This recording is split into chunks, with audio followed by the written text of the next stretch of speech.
नमस्कार प्यारे विद्यार्थियों, अब हम नई प्रश्नमाला जो शुरू करने जा रहे हैं वो है पृष्ठीय क्षेत्रफल और आयतन।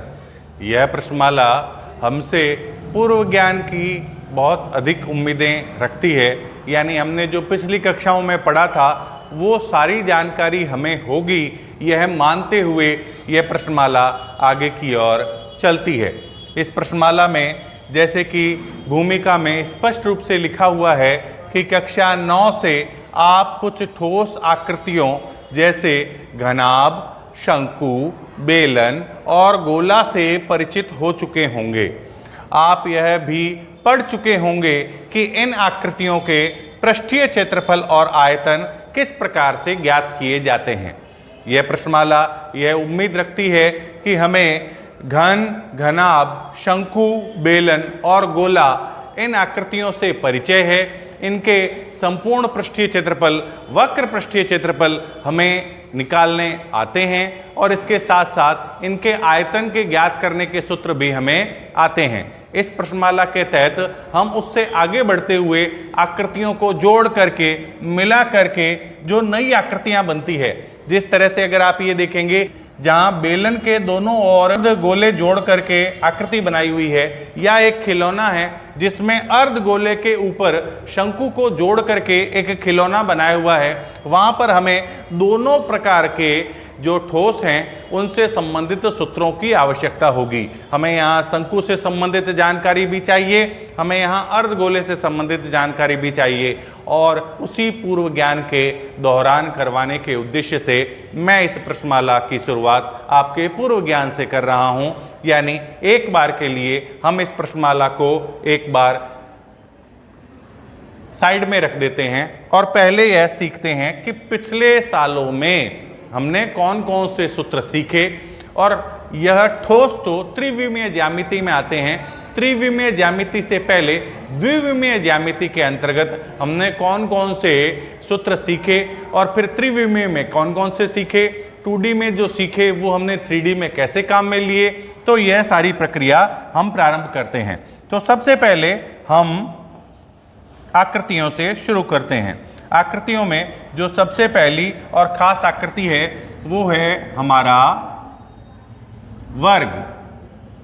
हम वर्ग से बहुत अच्छी तरह से परिचित हैं। वह ऐसी आकृति जिसका प्रत्येक कोण समकोण होता है, जिसकी चारों भुजाएं बराबर होती है, उसे वर्ग कहते हैं। इस वर्ग से संबंधित सूत्रों से हम सभी परिचित हैं। आप रिकॉल कीजिए कि वर्ग से संबंधित कौन कौन से सूत्र हैं और जो आपको ज्ञात हैं। इसके साथ ही वर्ग के साथ ही एक दूसरी आकृति और है जो कि है आयत, जो कि जिसकी आमने सामने की भुजाएं बराबर होती है और जिसकी आमने सामने की भुजाएं बराबर होने के साथ साथ प्रत्येक कोण समकोण होता है, यह आकृति है आयत। ये दो मूलभूत आकृतियां जो कि गणित में बहुत ही प्रारंभिक कक्षाओं से ही शुरू हो जाती है, उनके बारे में परिचय प्राप्त करते हुए हम आगे बढ़ेंगे।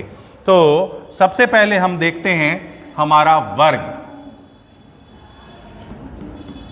हमारा जो वर्ग है, इस वर्ग से संबंधित हमें जो सूत्र ध्यान में होने चाहिए, जो हमें याद रहने चाहिए, वो सबसे पहला सूत्र है वर्ग का परिमाप। परिमाप, परिमाप मतलब बाउंड्री। वर्ग यानी वर्ग की बाउंड्री। वर्ग की बाउंड्री में 1, 2, 3, 4 भुजाएं हैं और यह चारों भुजाएं मिला करके इसकी बाउंड्री कहलाती है, इसका परिमाप कहलाता है। परिमाप के कई पर्याय शब्द भी हैं। परिमाप के लिए परिमिति, परिमाप के लिए परिधि और बाउंड्री, ऐसे शब्द उपयोग में लिए जाते हैं। यानी अगर मैं भुजाएं चारों की चारों जोड़ दूं तो जो आएगा वो वर्ग का परिमाप आएगा। यानी भुजा प्लस भुजा प्लस भुजा प्लस भुजा, यानी 4 बार भुजाओं को अगर मैं जोड़ूं तो मेरे पास में आएगा 4 इंटू भुजा, या फिर शॉर्ट में लिखूं तो मेरे पास आएगा 4 भुजा। 4 भुजा किसका सूत्र हुआ? यह हमारा वर्ग के परिमाप का सूत्र हुआ। इसको अगर आंग्ल भाषा में लिखें तो 4 की जगह 4 और भुजा के लिए एक सिंबल हम डिनोट करते हैं ए। 4a जो है वो वर्ग के परिमाप का सूत्र बन जाता है। यह सूत्र हमारा आगे काम में आएगा, जो हमने पिछली कक्षाओं में पढ़ रखा है। दूसरी आकृति जो हमारे सामने है वो है आयत। इन आकृतियों में प्रत्येक कोण समकोण है, वर्ग में भी और आयत में भी। आयत के लिए यह आयत की कहलाती है लंबाई और यह आयत की है चौड़ाई, जबकि इसमें प्रत्येक भुजा को केवल भुजा ही कहते थे। क्यों कहते थे? क्योंकि इसमें सारी की सारी भुजाएं आपस में बराबर होती है।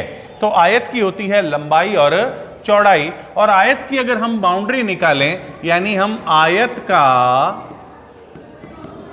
परिमाप निकालें, तो आयत के परिमाप का सूत्र निकल करके आता है कि आयत का परिमाप यानी आयत की बाउंड्री बराबर लंबाई प्लस चौड़ाई प्लस लंबाई प्लस चौड़ाई, यानी हमने कर दिया 2 बार लंबाई प्लस चौड़ाई, 2 बार लंबाई प्लस चौड़ाई, क्योंकि लंबाई प्लस चौड़ाई प्लस लंबाई प्लस चौड़ाई, यानी लंबाई प्लस चौड़ाई प्लस लंबाई प्लस चौड़ाई। इसमें लंबाई प्लस चौड़ाई कितनी बार लिया हमने? 2 बार लिया। इसको आंग्ल भाषा में, अंग्रेजी भाषा में लिखते हैं 2 गुणा length plus breadth, L plus B। ये हमारे पास में आयत के परिमाप का सूत्र आ जाता है। आयत का परिमाप, चूंकि आयत के सभी नियम वर्ग पर भी लागू होते हैं, तो यहां इसके नियम इस पर इसलिए लागू होते हैं क्योंकि इसकी भी आमने सामने की भुजाएं बराबर है, चारों भुजाएं बराबर है, इसलिए आमने सामने की भुजाएं भी बराबर है। तो आयत का सूत्र वर्ग पर भी लागू होता है, और हम आयत के सूत्र से वर्ग का सूत्र भी बना सकते हैं कि भाई देखो 2 गुणा हमारे पास में ये है भुजा और ये भी है भुजा, तो लंबाई भी कितनी? भुजा, और चौड़ाई भी कितनी? भुजा, a प्लस ए, यानी मेरे पास हो गया 2 गुणा a प्लस ए, यानी 2a, और 2 गुणा 2a बराबर में कितना आया? 4a। 4a किसका परिमाप होता है? 4a जो है वो हमारा वर्ग का परिमाप होता है। तो सबसे पहले हमने सीखा परिमाप का सूत्र। परिमाप यानी बाउंड्री, परिमिति किस किस का? वर्ग का और आयत का। वर्ग और आयत का, वर्ग का परिमाप बराबर 4 भुजा यानी 4a, और आयत का परिमाप बराबर 2 गुणा लंबाई प्लस चौड़ाई यानी 2 गुणा L प्लस B। और फिर हमने आयत के सूत्र में वर्ग के मान रख करके भी देख लिए कि अगर वर्ग के मान आयत में लिखे जाएं तो हमारे पास वर्ग का सूत्र प्राप्त हो जाता है। अब हम यहां से आगे बढ़ते हैं। हम अपने आयत और वर्ग के लिए निकालते हैं, क्या निकालते हैं? क्षेत्रफल। तो दूसरी चीज हम निकाल रहे हैं वर्ग और आयत का क्षेत्रफल। तो सबसे पहले वर्ग का क्षेत्रफल और उसके बाद आयत का क्षेत्रफल। पर अभी अभी हमने देखा कि हम अगर आयत के क्षेत्रफल में वर्ग के मान रखें तो वर्ग का सूत्र अपने आप ही आ जाते हैं। आयत का क्षेत्रफल का सूत्र होता है लंबाई इंटू चौड़ाई, लंबाई इंटू चौड़ाई, यानी अगर आंग्ल भाषा में लिखूं तो लिखा जाएगा LB, लेंथ इंटू ब्रेथ। और अगर यहां पर अगर मैं वर्ग वाले मान रखूं तो वर्ग के लिए तो लंबाई बराबर भी होता है भुजा, और चौड़ाई भी इसकी किसके बराबर होती है? भुजा, क्योंकि इसकी तो लंबाई और चौड़ाई बराबर बराबर होती है। तो फिर क्षेत्रफल का सूत्र बन गया भुजा इंटू भुजा, और भुजा इंटू भुजा यानी भुजा की घात 2, और भुजा की घात 2 मतलब a²।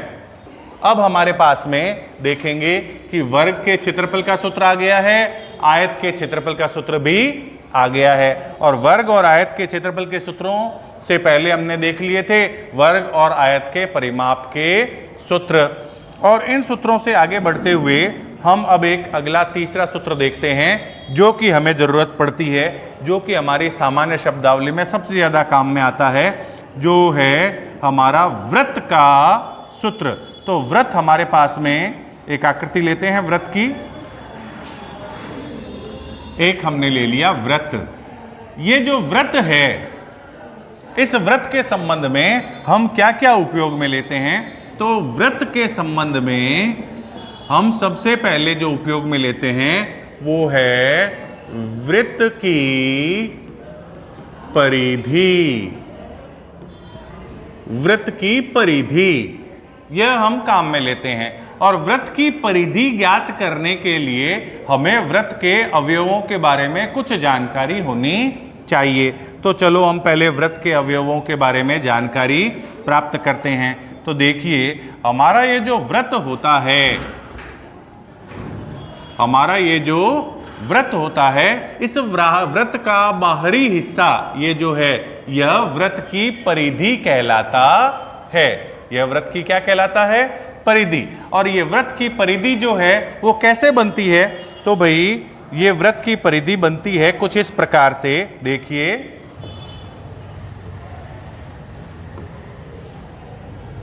कि हम एक प्रकार लेवें। क्या लेवें? प्रकार। और उस प्रकार को लेकर के हम खोलें। ये देखो, मैंने प्रकार खोल लिया। और प्रकार को खोल करके फिर हम इसको घुमाएं, तो जो आकृति बनेगी वो कैसी बनेगी? वृत्त जैसी बनेगी। तो यह वृत्त जैसी आकृति प्रकार की सहायता से बनती है। और प्रकार से ये जो हमने खोला है, इस खोले हुए हिस्से को कहते हैं वृत्त की त्रिज्या। क्या कहलाती है? वृत्त की त्रिज्या। और इसका जो ये जहां पर हमने प्रकार की सुई रखी है, ये कहलाती है वृत्त का केंद्र। और यहां से ये दूरी लेते हुए, यानी त्रिज्या जितनी दूरी लेते हुए हमने ये जो चित्र बनाया है वृत्त का, इसमें जो बाहर की लाइन दिखाई दे रही है, यह बाहर की लाइन कहलाती है वृत्त की परिधि। अब हम आगे देखते हैं कि हमारे इस वृत्त में जहां हमारे को ये केंद्र है, यह वृत्त की परिधि है। और यहां से यहां तक की जो दूरी है, जो कि वृत्त की क्या है? जो कि है वृत्त की त्रिज्या। ये है हमारी वृत्त की त्रिज्या। इस त्रिज्या का आगे बढ़ते हुए मैं दूसरी तरफ चला जाऊं तो ये पूरी लाइन कहलाती है वृत्त का व्यास। और वृत्त के व्यास और वृत्त की परिधि के बीच में एक अभिष्ट संबंध होता है। और वो संबंध कुछ इस प्रकार का है कि किसी भी गोलाकार, किसी भी वृत्ताकार वस्तु की परिधि और व्यास का अनुपात पाई के बराबर होता है। चाहे वो छोटी ले लो, चाहे वो बड़ी ले लो, चाहे वो पृथ्वी जितनी बड़ी ले लो, या पृथ्वी से भी ज्यादा बड़ी ले लो। जो भी वृत्ताकार पथ है, जो भी गोलाकार वस्तु है, उन सभी के लिए ये जो परिधि है, उस परिधि में व्यास का भाग देने पर पाई आता है। और इस पाई का लगभग मान 22/7 के बराबर होता है, जिसको हम सामान्य तौर पर 3.14 के रूप में प्रयोग में लेते हैं। हालांकि यह इसका लगभग मान है, यह इसका एग्जैक्ट मान नहीं है। तो परिधि और व्यास में ये जो संबंध होता है, इसी संबंध के आधार पर परिधि का सूत्र निकलता है कि परिधि बराबर पाई इंटू व्यास। व्यास इधर है, उधर गया तो गुणा में, तो परिधि बराबर पाई इंटू व्यास। और हमने देखा कि हमारा व्यास जो है ये त्रिज्या और त्रिज्या, यानी त्रिज्या का क्या होता है? डबल होता है। इसलिए हमारा परिधि का सूत्र बना परिधि बराबर पाई इंटू 2r, यानी परिधि बराबर हो गया 2πr। तो वृत्त की परिधि का सूत्र हमारे पास में आया 2πr। वृत्त की बाउंड्री हमारे पास में हुई 2πr। तो वृत्त की परिधि बराबर 2πr। यहां से हमें एक बात और समझ में आती है, और वो बात यह कि हमारे जितने भी चित्र द्विविमीय या त्रिविमीय में बनेंगे, जिनमें वृत्ताकार हिस्सा होगा या गोलाकार हिस्सा होगा, उन सभी सूत्रों में पाई जरूर आएगा। उन सभी सूत्रों में क्या आएगा? पाई आएगा। अगर उनमें वृत्ताकार हिस्सा है नहीं तो उनमें पाई नहीं आएगा। मगर जितने भी हमारे चित्र बनेंगे जिनमें वृत्ताकार या गोलाकार कोई हिस्सा होगा उसमें पाई जरूर आएगा, क्योंकि पाई का वृत्ताकार और गोलाकार वाली वस्तुओं से अभिन्न संबंध है। पाई जो है एक नियतांक है जो उन्हीं के माध्यम से ज्ञात किया गया है। तो आगे आप देखें कि भाई दूसरा सूत्र जो हमारे काम में आएगा वो है वृत्त का क्षेत्रफल, और वृत्त के क्षेत्रफल का सूत्र होता है पाई आर स्क्वायर। यानी वृत्त को अगर छोटे छोटे टुकड़ों में बांट करके अगर आपस में मिक्स करके जचाया जाए तो एक आयत बनता है, और उस आयत का क्षेत्रफल का सूत्र होता है आर इंटू पाई आर, और जिससे ये बना है पाई आर स्क्वायर। अभी इस कक्षा में हमें इसे सीधे उपयोग में लेना है, इसलिए इस सूत्र का मैंने पूर्ण विवेचन नहीं किया है। आपको यह ध्यान में रखना है कि वृत्त के क्षेत्रफल का सूत्र क्या है? पाई आर स्क्वायर। तीन मूलभूत आकृतियां हमने देखी, एक वृत्त, एक वर्ग और एक आयत। तीनों की हमने बाउंड्री की माप निकालनी सीखी, तीनों का हमने क्षेत्रफल निकालना सीखा। अब उन क्षेत्रफल वाले मापों से और बाउंड्री वाले मापों से हम आगे बढ़ते हुए आगे के सूत्र देखते हैं, समझते हैं। तो इसके बाद अगला जो हमारा सूत्र आता है, हम अब 3D में प्रवेश कर रहे हैं, त्रिविमीय ज्यामिति में प्रवेश कर रहे हैं, और वो चित्र बनता है हमारा घनाभ का। तो देखिए हमारा जो घनाभ है जो कि कुछ इस तरह से बनता है, यह डब्बे जैसा घनाभ बनता है। हम जिस कमरे में बैठे हैं यह कमरा घनाभ के आकार का है। अपने कमरे को जरा गौर से देखिए। अपने कमरे को अगर आप गौर से देखेंगे तो इस कमरे की प्रत्येक पृष्ठ जो है वो आयताकार है। अपने इधर वाली दीवार को देखिए, अपने सामने वाली दीवार को देखिए, देखिए जरा सामने वाली दीवार को देखिए। सामने वाली दीवार में अभी आपको ये जो टीवी स्क्रीन दिखाई दे रही है, इस टीवी स्क्रीन का भी शेप देखेंगे, आकृति देखेंगे तो कैसी है? आयताकार है। और अगर इस दीवार को पूरी को देखेंगे तो ये भी क्या है? आयताकार है। इस आयताकार दीवार को देखिए, और इस आयताकार दीवार को देखते हुए अब ठीक पीछे वाली आयताकार दीवार को देखिए तो आपको पता चलेगा जितनी माप सामने वाली आयताकार दीवार की है ठीक उतनी ही पीछे वाली आयताकार दीवार की है। देखिए ये दोनों माप बराबर हैं। देखिए आगे वाली और पीछे वाली दोनों को देखिए। इसी प्रकार से आप अपने दाएं वाली और बाएं वाली ये दोनों दीवारों को देखिए, ये दोनों भी आयताकार हैं और दोनों माप एक दूसरे के ठीक बराबर है। देखिए, और अब आप देखिए कि आप जिस फर्श पर बैठे हुए हैं उस फर्श की माप भी आयताकार है, और जो ऊपर छत है उसकी भी माप फर्श के ठीक बराबर आयताकार बनी हुई है। यानी हम एक घनाभाकार कमरे के अंदर बैठे हुए हैं, जिसमें मूल रूप से देखें तो 3 फलक बन रहे हैं। 3 फलक यानी 3 दीवारें बन रही है। आगे वाली जिसके बराबर है पीछे वाली, दाएं वाली जिसके बराबर है बाएं वाली, और ऊपर वाली जिसके बराबर है नीचे वाली। इस प्रकार से हमारी 6 फलक से एक घनाभ का निर्माण हुआ है। घनाभ जो आपके किसी कमरे में रखी हुई अलमारी जैसा हो सकता है, किसी जूते के डब्बे जैसा हो सकता है, मगर वैसा यह आकृति आपको ऐसे या ऐसे शेप में दिखाई देती है। यह एक त्रिविमीय आकृति है, और इसमें मूल रूप से अगर आप देखेंगे तो 3 भुजाएं होती है। एक होती है लंबाई, एक होती है चौड़ाई, और एक होती है इसकी ऊंचाई, जिसको मैं यहां बाहर या यहां बाहर भी लिख सकता हूं, ऊंचाई। लंबाई, चौड़ाई और ऊंचाई, लेंथ, ब्रेथ और हाइट, ये 3 होती है। अब आप अपने कमरे में देखिए, कमरे में अगर आप एक कॉर्नर की खड़ी भुजा को देखेंगे वो हमारी कमरे की ऊंचाई है। कॉर्नर की खड़ी भुजा को देखेंगे तो वो हमारे कमरे की ऊंचाई है, मगर वैसी ऊंचाई वाली भुजा हमारे कमरे में 4 जगह बनी हुई है। इधर भी है, तो देखिए इधर भी है, और वहां पीछे उस तरफ उस कोने में भी है। देखा, पीछे मुड़ करके देखिए, देखिए उस कोने में भी है, और इधर उस कोने में भी पीछे की तरफ है। और इन चारों कोनों में जो ये है, ये कमरे की ऊंचाइयां हैं, और ये 4 जगह दिखाई दे रही है। इस चित्र में देखेंगे तो 1 2 3 और 4 जगह ये दिखाई दे रही है। ये चारों के चारों कमरे की क्या है, ऊंचाइयां हैं। ये भुजा तो एक ही है, मगर 4 जगह पर है। इसी प्रकार से अगर आप कमरे की लंबाई को देखोगे तो कमरे की जो लंबाई दे रखी है वो यहां है। अगर ये कमरे की लंबाई है तो ऐसी की ऐसी भुजा ऊपर भी है। देखिए, जो भुजा यहां है वही की वही भुजा ऊपर है, और उसके ठीक सामने ऊपर वहां पर भी है, वहां पर भी है। देखिए कि ये वैसी की वैसी भुजा वहां पर भी है, और जैसी भुजा हमने यहां देखी है वैसी की वैसी सामने भी है, यानी यहां पर भी है।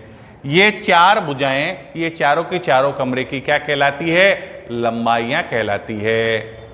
और ये चारों लंबाइयां बराबर होती है। अगर हमारी चारों भुजाएं ये बराबर है, ये चारों ऊंचाइयां बराबर है, तभी वो कमरा घनाभ के आकार का है।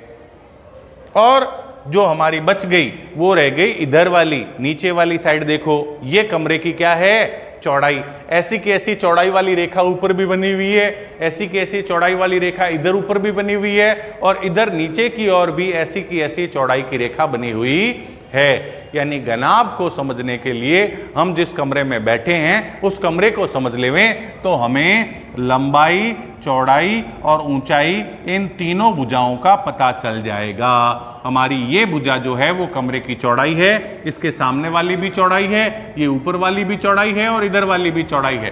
तो चारों जो है वो चौड़ाई है। मगर मूल रूप से देखें, एक किसी कोने को पकड़ते हुए, मान लो ऊपर वाला वो सामने वाला कोना पकड़ लीजिए। अगर सामने वाला वो कोना पकड़ते हैं और मान लो मेरा वो कोना ये है, इस कोने को मैं पकड़ूं तो इस कोने से इधर जाने वाली अगर कमरे की लंबाई है, उधर जाने वाली चौड़ाई है, और इधर जाने वाली ऊंचाई है। लंबाई, चौड़ाई और ऊंचाई, इस कोने पर कितनी रेखाएं मिल रही है, 3 रेखाएं मिल रही है। एक लंबाई वाली, एक चौड़ाई वाली और एक ऊंचाई वाली। हमारे जो घनाभ में जितने भी सूत्र आएंगे उसमें यह तीनों ही चीजें काम में आएगी, लंबाई, चौड़ाई और ऊंचाई। लंबाई, चौड़ाई और ऊंचाई।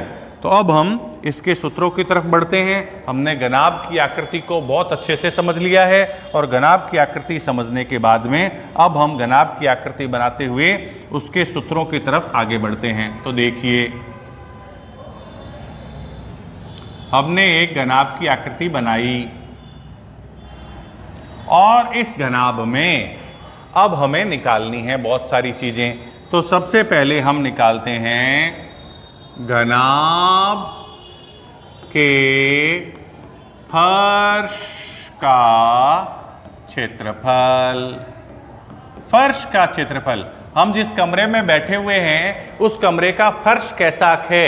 अब आप जिस कमरे में बैठे हुए हैं उस कमरे के फर्श को देखिए। ये फर्श आयताकार फर्श है, और आयताकार फर्श की जो क्षेत्रफल होता है वो किस तरह से निकालते हैं, तो आयत का क्षेत्रफल होता है लंबाई इंटू चौड़ाई।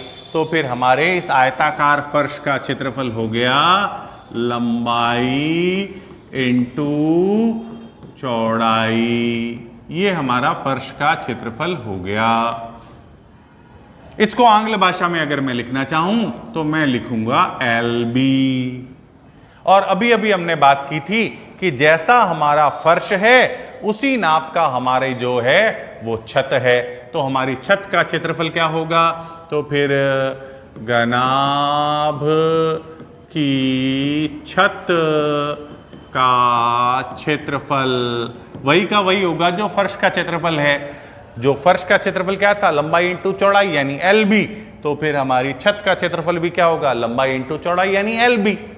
दोनों के लिए बराबर, दोनों बराबर होगी। तो इन दोनों बराबर से हमें यह समझ में आया कि भाई जितना फर्श है उतना छत है। इसका मतलब जितनी हमारी आगे की दीवार है उतनी ही हमारी पीछे की दीवार है, जितनी हमारी दाएं की दीवार है उतनी ही हमारी बाएं की दीवार है। तो फिर हमें इसमें जो दीवारें हैं उसका अगर क्षेत्रफल निकाल लेवें तो संपूर्ण पृष्ठीय क्षेत्रफल हमारा निकल जाएगा। और अगर हमें दीवारों दीवारों का ही निकालना है तो फिर उसके लिए अलग प्रकार के सूत्र हैं। अभी हमने किसका निकाला है? अभी हमने फर्श का निकाला है। किसका? किसके फर्श का निकाला है? अभी हमने गनाब के फर्श का निकाला है। अब आप आगे सुनिए कि अगर हमें चारों दीवारों का क्षेत्रफल निकालना हो, क्या निकालना हो? चारों दीवारों का क्षेत्रफल। तो चारों दीवारों का क्षेत्रफल निकालने का एक बहुत ही आसान सा सूत्र है। तो देखिए वह सूत्र बना कैसे है। सूत्र बना कैसे है अगर हमने ये जानकारी प्राप्त कर ली तो फिर सूत्र समझ में बहुत जल्दी आ जाता है।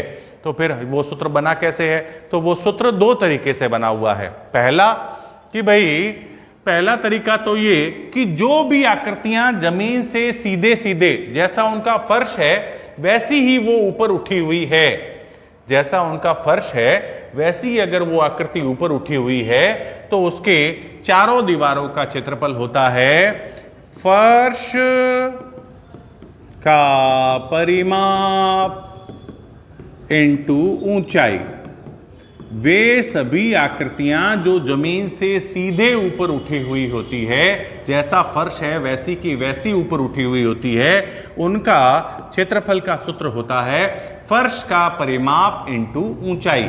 और फर्श यानी फर्श हमारा आयताकार है और आयत के परिमाप का सूत्र अभी अभी हमने जाना था। क्या होता है?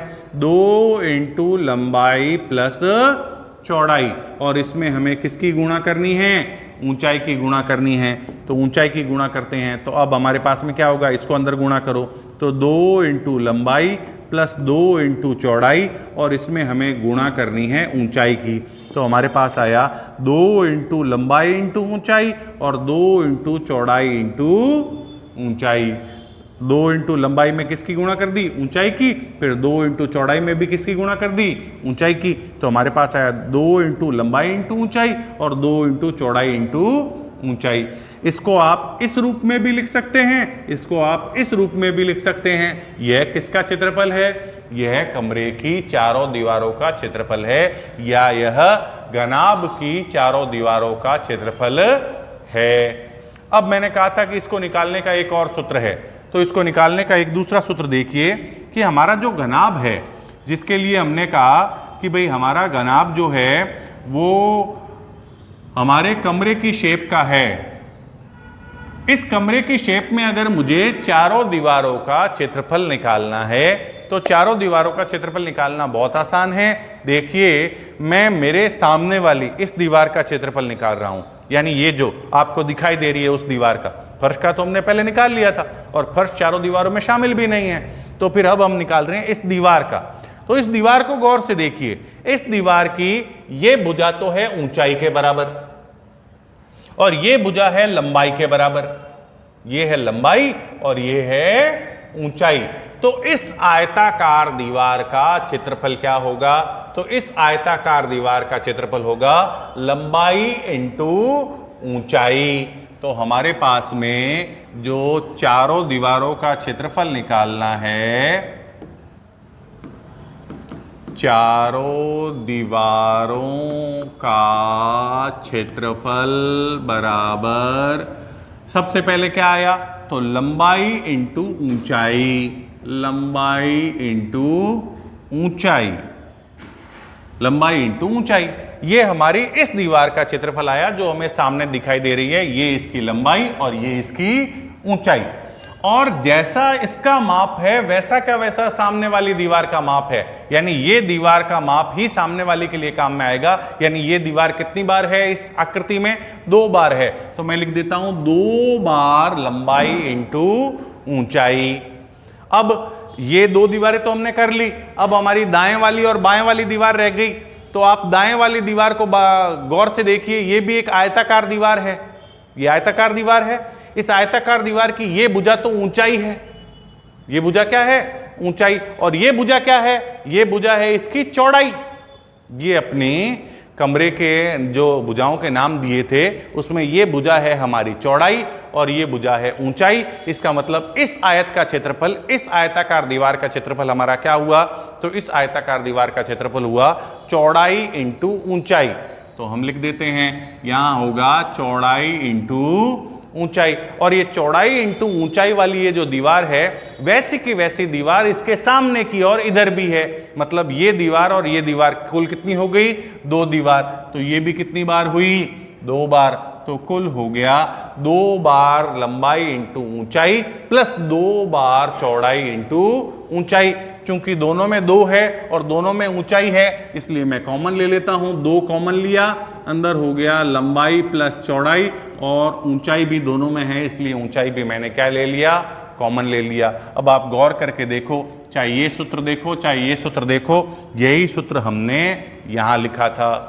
यहां हमने सैद्धांतिक रूप से लिखा था कि वे आकृतियां जो जमीन के फर्श पर जो बनी हुई है उसी से एक बराबर ऊपर उठी हुई होती है, उसका चारों दीवारों का क्षेत्रफल होता है फर्श का परिमाप इंटू ऊंचाई। और उसी प्रकार से हमने लिखा, यहां हमने दीवारों को ज्ञात करके जोड़ा तो हमारे पास में फिर से वापस वही के वही आया। यह हमारा आया चारों दीवारों का क्षेत्रफल किसका? घनाभ का। और अब हम लिखते हैं घनाभ का संपूर्ण पृष्ठीय क्षेत्रफल। घनाभ का संपूर्ण पृष्ठीय क्षेत्रफल यानी ऐसा क्षेत्रफल जिसमें सारी की सारी दीवारें शामिल है। सारी दीवारें शामिल है इसका मतलब फर्श भी शामिल है और छत भी शामिल है। तो हम इसे पहले सैद्धांतिक तौर पर लिखते हैं। देखो, हमारे फर्श का क्षेत्रफल होता है लंबाई इंटू चौड़ाई। अभी हमने इस दीवार का निकाला, वो क्या था? चौड़ाई इंटू ऊंचाई। और हमने अभी ये जो सामने वाली दीवार का निकाला था, इसका क्या था? ऊंचाई इंटू लंबाई। और ये सारी दीवारें कितनी बार थी? 2-2 बार थी। तभी तो 3 दूनी दीवारें कितनी हो गई? 6। 1 2 3 4 5 6 6 दीवारें हैं, मगर मूल रूप से कितनी दीवारें हैं? 3। क्योंकि जैसा फर्श वैसी ही छत, जैसे आगे वैसे ही पीछे, जैसे दाएं वैसी की वैसी बाएं। और ये हमारी दीवारें क्या हैं? बराबर हैं। इसलिए हमारा घनाभ का संपूर्ण पृष्ठीय क्षेत्रफल इन तीनों के क्षेत्रफल के 2 गुने के बराबर आया। अब हम इसके बाद आगे ज्ञात करते हैं घनाभ का आयतन। घनाभ का आयतन तो वे सारी आकृतियां जो जमीन से अपने फर्श के बराबर ही ऊपर की ओर उठी हुई होती है, उन सब के लिए आयतन का सूत्र होता है फर्श का क्षेत्रफल इंटू ऊंचाई। फर्श का क्षेत्रफल इंटू ऊंचाई। और फर्श का क्षेत्रफल जो है वो घनाभ का है लंबाई इंटू चौड़ाई। और इसमें हम किसकी गुणा करेंगे? इसके हम गुणा करेंगे ऊंचाई की। तो हमारा सूत्र बन जाएगा लंबाई इंटू चौड़ाई इंटू ऊंचाई। बहुत ही सरल सा सूत्र बनता है, लंबाई इंटू चौड़ाई इंटू ऊंचाई। यह हमारा किसका सूत्र आया है? यह हमारे घनाभ के आयतन का सूत्र आया है, क्योंकि वे सभी आकृतियां जो फर्श से एक बराबर ऊपर उठी हुई होती है, उनके लिए आयतन का सूत्र होता है फर्श का क्षेत्रफल इंटू ऊंचाई। और चूंकि हमारे घनाभ का जो फर्श है वो है लंबाई इंटू चौड़ाई, तो इसमें जब हम ऊंचाई की गुणा करेंगे तो हमारे पास आएगा लंबाई इंटू चौड़ाई इंटू ऊंचाई। अब हम बात करते हैं हमारे घन की। घन जो है वो एक ऐसी आकृति होता है या एक ऐसा घनाभ होता है जिसकी लंबाई, चौड़ाई और ऊंचाई तीनों आपस में बराबर होती है। मतलब मैं एक ऐसा घनाभ बनाऊं जिसकी लंबाई, चौड़ाई और ऊंचाई बराबर हो, तो वो क्या कहलाएगा? वो कहलाएगा घन। ये हमने एक घनाभ बनाया जिसकी लंबाई, चौड़ाई और ऊंचाई तीनों आपस में क्या है, बराबर है। और चूंकि इसकी तीनों माप जो है वो आपस में बराबर है, इसलिए ऐसा घनाभ जो है वो क्या कहलाता है, वो ऐसा घनाभ घन कहलाता है। और घन है तो इसका मतलब इसकी लंबाई भी भुजा, चौड़ाई भी भुजा और ऊंचाई भी भुजा। तो ये तीनों की तीनों माप जो है वो ए से डिनोट की जाती है कि तीनों की तीनों जो हैं वो भुजाएं हैं। और तीनों की तीनों भुजाएं हैं तो जो हमने घनाभ के सूत्र ज्ञात किए थे उन्हीं सूत्रों से भी ये ज्ञात की जा सकती है और सीधे डायरेक्ट भी ज्ञात की जा सकती है। तो सबसे पहले घन के फर्श या छत का क्षेत्रफल, फर्श का निकालो चाहे छत का निकालो, दोनों बराबर है। और घन है इसका मतलब इसकी सारी भुजाएं बराबर है, यानी इसका प्रत्येक पृष्ठ जो है वो वर्गाकार है, तो इसका फर्श भी वर्गाकार है। तो फर्श का क्षेत्रफल क्या होगा, तो फर्श का क्षेत्रफल वर्ग के क्षेत्रफल का सूत्र होता है भुजा इंटू भुजा। इसलिए हमारे घन के भी फर्श का क्षेत्रफल होगा भुजा इंटू भुजा, यानी भुजा स्क्वायर। इसकी सारी की सारी भुजाएं बराबर है तो सारे फलक भी आपस में बराबर है, मतलब सारी दीवारें आपस में बराबर है। इसलिए अगर हम घन के चारों दीवारों का क्षेत्रफल निकालें तो चारों दीवारों का क्षेत्रफल जो घन का निकलेगा वो होगा ये भी भुजा स्क्वायर, ये भी भुजा स्क्वायर, इधर वाली भी भुजा स्क्वायर, इधर वाली भी भुजा स्क्वायर, मतलब टोटल हो गया 4 भुजा स्क्वायर। और फिर अगर हम निकालें घन का संपूर्ण पृष्ठीय क्षेत्रफल, संपूर्ण पृष्ठीय क्षेत्रफल मतलब 6 की 6 फलक का क्षेत्रफल, जिसमें चारों दीवारें, छत और फर्श दोनों सम्मिलित हो, छत और फर्श और चारों दीवारें 6 की 6 सम्मिलित हों, तो 6 की 6 का माप तो बराबर है, ये सारी की सारी भुजा स्क्वायर के बराबर है। चूंकि 6 साइड्स हमने ली है तो इसलिए क्या हो जाएगा 6 भुजा स्क्वायर। हमारा घन का संपूर्ण पृष्ठीय क्षेत्रफल हो जाएगा 6 भुजा स्क्वायर। और इसके बाद अगर हम आगे देखें तो हमारा अगली जो घन में आता है वो है घन का आयतन।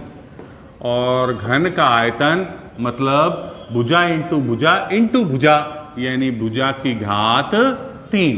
यह हम 2-3 तरीके से निकाल सकते हैं। पहला तो हमारा सूत्र होता है लंबाई इंटू चौड़ाई इंटू ऊंचाई। इसमें लंबाई की जगह भी a, चौड़ाई की जगह भी a और ऊंचाई की जगह भी a, तो हमारा a इंटू a बराबर क्या हो गया a की घात 3, यानी भुजा की घात 3, जो कि हमारा घन का आयतन हो गया। और दूसरे जो हमने सूत्र सीखे थे वो क्या थे, फर्श का क्षेत्रफल इंटू ऊंचाई। तो जो घन का आयतन बराबर घन के फर्श का क्षेत्रफल इंटू ऊंचाई। और हम जानते हैं घन का जो फर्श होता है वो वर्गाकार होता है, और वर्गाकार होता है इसका मतलब भुजा इंटू भुजा, भुजा इंटू भुजा, ये हो गया फर्श का क्षेत्रफल इंटू ऊंचाई। और घन की तो लंबाई चौड़ाई ऊंचाई बराबर होती है, इसलिए ऊंचाई भी कितनी a, तो भुजा इंटू भुजा, यानी भुजा की घात कितनी हो गई 3। और ऐसे ही हमने चारों दीवारों के लिए भी जो सूत्र लिया था वो सूत्र भी यहां पर लगाया जा सकता है, जिसमें हमने क्या लिख लिया था कि घन की चारों दीवारों का क्षेत्रफल बराबर, दूसरा सूत्र हमारा था फर्श का परिमाप इंटू ऊंचाई। और फर्श का परिमाप कितना है, तो वर्गाकार है, वर्ग का परिमाप होता है हमारा 4 भुजा, और 4 भुजा में ऊंचाई की गुणा करनी है, और ऊंचाई भी कितनी है भुजा, तो 4 भुजा में भुजा की गुणा करी तो हमारे पास में आ गया 4a स्क्वायर। तो घन की चारों दीवारों का क्षेत्रफल का सूत्र क्या आया 4a स्क्वायर। किससे आया, फर्श का परिमाप इंटू ऊंचाई से क्या आया 4a स्क्वायर। और अब जब हमने चारों भुजाओं का अलग अलग निकाला था तब भी हमारे पास में घन की चारों दीवारों का क्षेत्रफल कितना आया था 4a स्क्वायर। तो चाहे आप अलग अलग चारों का निकाल करके जोड़ो तो भी 4a स्क्वायर है, चाहे सैद्धांतिक रूप से कि भाई फर्श से जो आकृतियां बराबर बराबर एक समान ऊपर उठी हुई होती है वैसे ज्ञात करो तो भी कितना आया 4a² आया। दोनों की दोनों चीजें जो है वो हमारे पास में बराबर आई।